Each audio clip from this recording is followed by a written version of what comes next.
सुरू झालेला आहे. आपण सीड बॉल बनवतोय.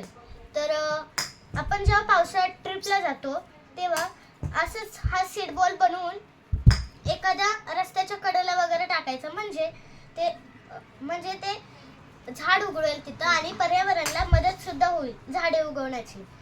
आता पाहूया आपण सीड बॉल कसं बनवायचं. थोडंसं शेण आणि थोडंसं माती मिक्स करायची आणि त्याला नीट मळून घ्यायचं.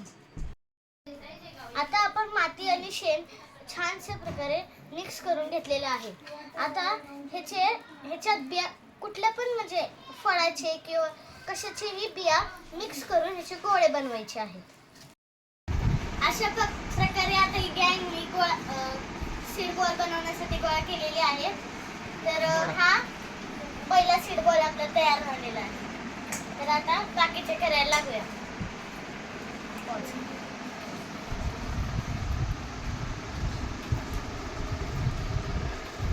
हे असा गोळा करून त्याच्यात कुठल्याही